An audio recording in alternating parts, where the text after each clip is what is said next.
स्वागत है आपका आज के हमारे नए क्लास में बीएससी सेकंड सेमेस्टर वालों के लिए फिजिक्स में। आज एक हम नया टॉपिक पढ़ेंगे। आज पढ़ेंगे क्लैसियस-क्लैपेरॉन इक्वेशन। ये बहुत बड़ा डेरिवेशन नहीं है, बहुत ही आसान है अगर आपने इससे पहले वाला क्लास देखा है तो। ठीक है, तो चलिए प्रूफ करते हैं इसे। सबसे पहले हम जानते हैं फ्रॉम मैक्सवेल सेकेंड रिलेशन। हमने आपको पढ़ाया था थर्मोडायनेमिक्स पोटेंशियल के बारे में। ठीक है, थर्मोडायनेमिक्स पोटेंशियल के बारे में पढ़ाया था और वहाँ पर हमने आपको 4 रिलेशन कराए थे। ठीक है, जिसे हम कहते हैं थर्मोडायनेमिक्स फंक्शन भी कहते हैं, थर्मोडायनेमिक्स वहाँ पर पोटेंशियल भी बताया था और उन्हें कहते हैं फंडामेंटल फंक्शन भी। 4 रिलेशन बताए थे।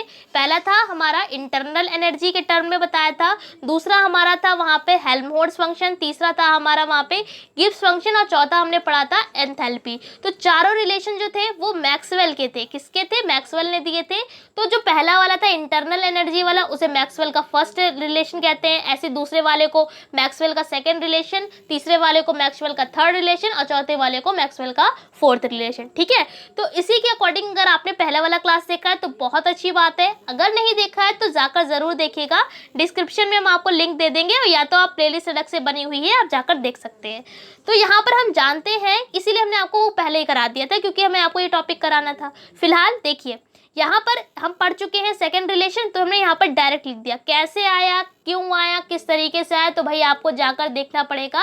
इससे पहले वाला क्लास पूरा डिटेल में हम वहाँ पर पढ़ा चुके हैं। ये सेकंड रिलेशन है मैक्सवेल का। यहाँ पर क्या करेंगे भाई, टी से मल्टीप्लाई कर दी। देखिए यहाँ पर दोनों तरफ क्या करी, टी से मल्टीप्लाई कर दी। उसके बाद आपने सेकेंड लॉ हमने आपको पढ़ाया था थर्मोडायनेमिक्स का, पिछले क्लास में बताया था कि क्या होता है, डी क्यू बराबर क्या होता है, टी डी एस होता है। ठीक है, अब डी लिखिए या डेल लिखिए, बात एक ही है। तो यहाँ पर क्या किया हमने, लिखकर भी बता दिया। अगर आपको ना आया तो ये देखिए सिंस कर बता दिया।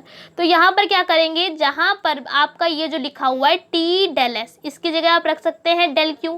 क्यों रखेंगे, क्योंकि भाई ये सेकेंड लॉ ऑफ थर्मोडायनेमिक्स है। ये देखिए टी डी एस की जगह क्या रख दिया, डी क्यू रख दिया। बाकी सारी जो चीज़ें जैसी चल रही हैं उनको वैसे ही रहने दिए, बस सेकेंड लॉ के अकॉर्डिंग हमने यहाँ पर केवल वैल्यू को पुट किया है। उसके बाद इसे बना लीजिए क्वेश्चन नंबर 1। उसके बाद लिखा है लेट, मतलब कि माना कांस्टेंट टेम्परेचर, मतलब कि टी पर डी क्यू हीट की मात्रा ही वह मात्रा है जो पदार्थ के वॉल्यूम V से बढ़कर V2 कर दे, अतः डी क्यू सब्सटेंस की लेटेंट हीट मतलब L के इक्वल होगी।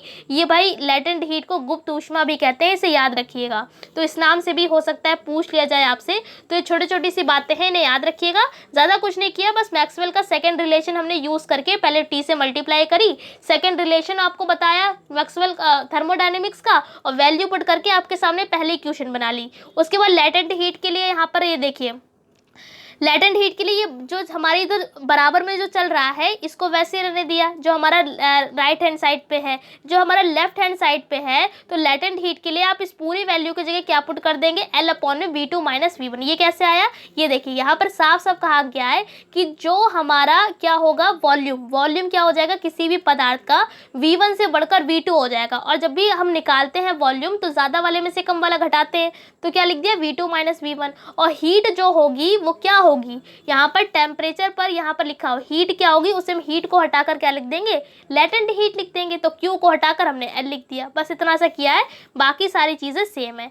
यहाँ से आप वैल्यू निकाल लेंगे इसकी, यहाँ पर डेल पी अपॉन में डेल टी की वैल्यू निकाल लेंगे तो ये पहुँच जाएगा इसके नीचे, तो ये पूरी वैल्यू आ जाएगी आपकी। यही इक्वेशन कहलाती है क्लैसियस-क्लैपेरॉन इक्वेशन ऑफ लेटेंट हीट। ठीक है, तो यहाँ पर जो एल है इसी को लेटेंट हीट बोलते हैं, इसीलिए ये क्या है, क्लैसियस-क्लैपेरॉन इक्वेशन है। तो आई होप आपको समझ में आ गया होगा। ये टॉपिक बहुत आसान था, बस इतना ही है और इतना समझ में आपको आ गया होगा, बस ज़्यादा नहीं। आपको ये रिलेशन ही बस आपको याद रखना है। लेटेंट हीट को एल से लिखते हैं, इसे भी याद रखिएगा, ये रिलेशन याद रखिएगा। अगर मल्टीपल चॉइस क्वेश्चन होते हैं तो आपकी ये रिलेशन आपका पेपर में आ सकता है। तो इस क्लास में इतनी रखते हैं। इसकी PDF जो है वो आपको मिल जाएगी टेलीग्राम पर, तो वहाँ पर जाकर भी ज़रूर जुड़ जाइए। अगर नहीं जुड़े हैं तो डेप्थ स्टडी सर्च करिएगा, आपको चैनल मिल जाएगा। वहीं पर सारे PDF नोट्स लिंक जो भी होता है वहीं पर शेयर करते हैं, या जो भी अपडेट देनी होती है वहीं पर हम दे देते हैं। तो इस क्लास में इतने रखते हैं, अगले क्लास में मिलेंगे नए टॉपिक के संग। तब तक के लिए जय हिंद, जय भारत।